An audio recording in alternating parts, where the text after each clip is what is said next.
Assalamualaikum warahmatullahi wabarakatuh. Hello everyone, perkenalkan nama saya Melisa Putri Devitasari dari kelas 12 TKJ 2, nomor absen 19. Di sini saya akan menjelaskan sedikit materi tentang teknologi layanan dan jaringan. A. Ragam aplikasi komunikasi data. 1. Pengertian komunikasi data. Komunikasi data adalah bentuk komunikasi yang secara khusus berkaitan dengan transmisi atau pemindahan data antara komputer-komputer, komputer dengan piranti-piranti yang lain dalam bentuk data digital yang dikirimkan melalui media komunikasi data. 2. Model komunikasi data. Model komunikasi data ada 3, yaitu 1. Komunikasi data simplex atau satu arah. 2. Komunikasi data half duplex atau dua arah bergantian. 3. Komunikasi data full duplex atau dua arah bisa bersamaan. 3. Komponen komunikasi data. 1. Pengirim. Pengirim adalah piranti yang mengirimkan data berupa komputer, alat lainnya, seperti handphone, video, kamera, dan lainnya yang sejenis. 2. Penerima. Penerima adalah piranti yang menerima data, juga bisa berupa komputer, alat lainnya seperti handphone, video kamera, dan lainnya yang sejenis. Pesan atau data.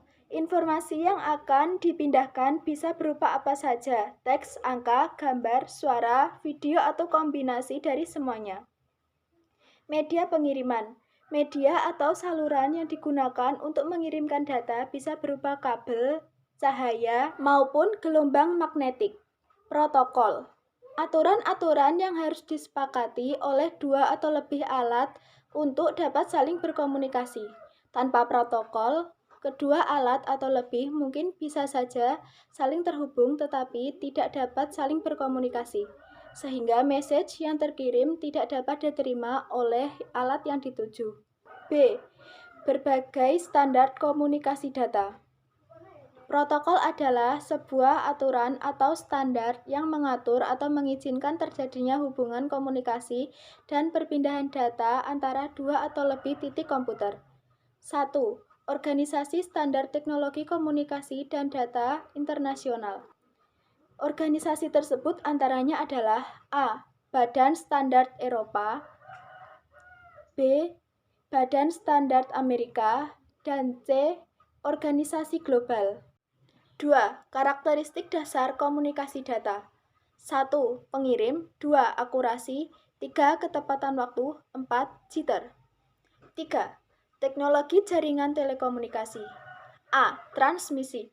Transmisi adalah proses membawa informasi antara endpoints di dalam sistem atau jaringan. B. Switching. Suatu teknologi yang digunakan pada switch untuk menghubungkan atau men-switch panggilan pada jaringan telepon, mengarahkan atau memforward paket dari suatu link ke link yang lain. C. Signaling. Mekanisme yang memungkinkan entitas yang berada di dalam jaringan, misalkan pelanggan, switch, dan sebagainya, untuk membentuk, mempertahankan, dan memutuskan suatu sesi di dalam jaringan. C. Proses komunikasi data dalam jaringan. Komunikasi data adalah hubungan atau interaksi antara device yang terhubung dalam sebuah jaringan, baik yang dengan jangkauan sempit maupun dengan jangkauan yang lebih luas. A. Source atau sumber. Alat ini membangkitkan data sehingga dapat ditransmisikan. B. Transmitter atau pengirim. Biasanya data yang dibangkitkan dari sistem sumber tidak ditransmisikan secara langsung dalam bentuk aslinya. C. Transition system atau sistem transmisi, berupa jalur transmisi tunggal atau jaringan kompleks yang menghubungkan antara sumber dengan destination atau tujuan. D. Receiver atau penerima. Receiver memberikan sinyal dari sistem transmisi dan menggabungkan ke dalam bentuk tertentu yang dapat ditangkap oleh tujuan. E. Destination atau tujuan. Menangkap data yang dihasilkan oleh receiver. Selanjutnya adalah tipe channel transmisi. Tipe channel transmisi dibagi menjadi 3, yaitu 1. Tipe transmisi satu arah, 2. Tipe transmisi dua arah bergantian, dan 3. Tipe dua arah serentak. Selanjutnya, kecepatan transmisi data. Kecepatan transmisi data antara lain High Speed Network, Medium Speed Network, dan Low Speed PC Network. Terdapat 3 jenis kabel yang digunakan untuk media transmisi. Pertama, kabel tembaga yang biasa digunakan untuk telepon, coaxial kabel, dan fiber optic kabel. D. Aspek-aspek teknologi komunikasi data dan suara.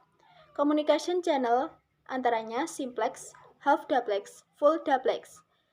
Selanjutnya serial communication, transceiver, transmisi, dan receiver. Teknik transmisi dibagi menjadi 2, yaitu pengiriman data tak sinkron dan pengiriman data sinkron.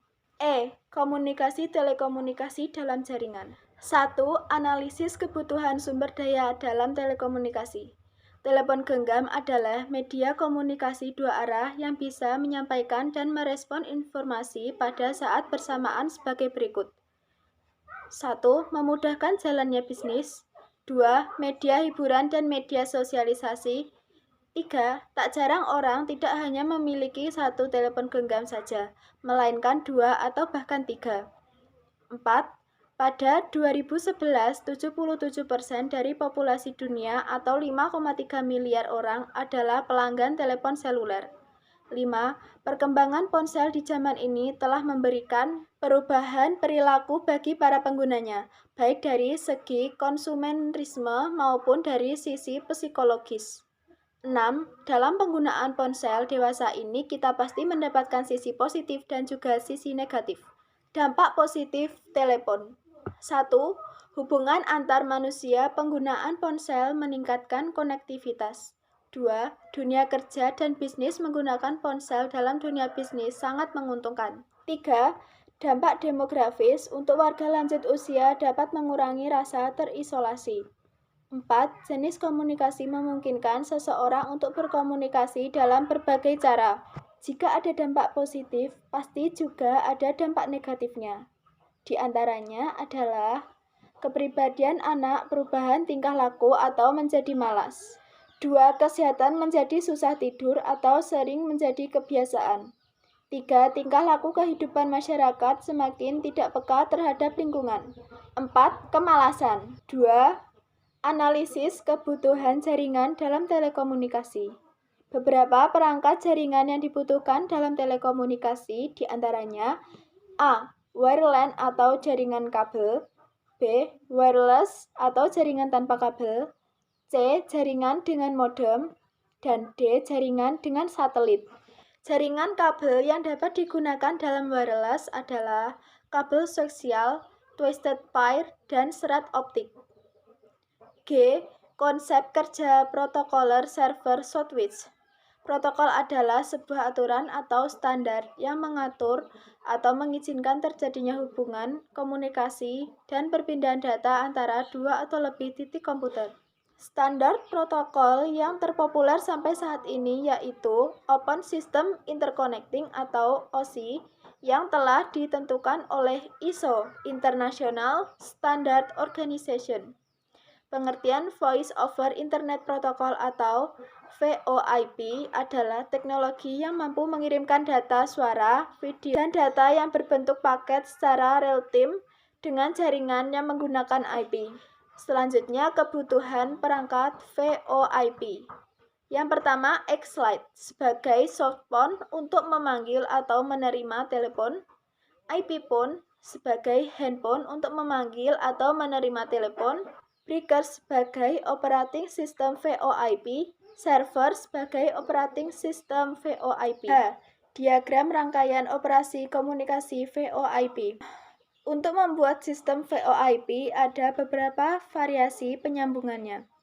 Ada koneksi dari komputer ke komputer dengan berbekal sound card dan headset melalui jaringan LAN maupun internet merupakan solusi paling murah tetapi cukup merepotkan karena kedua sisi harus memiliki komputer dan perangkat lunak atau softphone yang sama. Ada juga melalui komunikasi suara dari komputer ke pesawat telepon IP atau IP phone maupun pesawat telepon biasa yang menggunakan gateway atau perangkat yang disediakan oleh suatu perusahaan untuk dapat mengakses jaringan PSTN. Berikut ini adalah bagan dan konsep kerja server Southwest berkaitan dengan PBX. Sekian dari saya, ada kurang lebihnya mohon maaf. Jangan lupa like and subscribe channel ini ya. Wassalamualaikum warahmatullahi wabarakatuh. See you.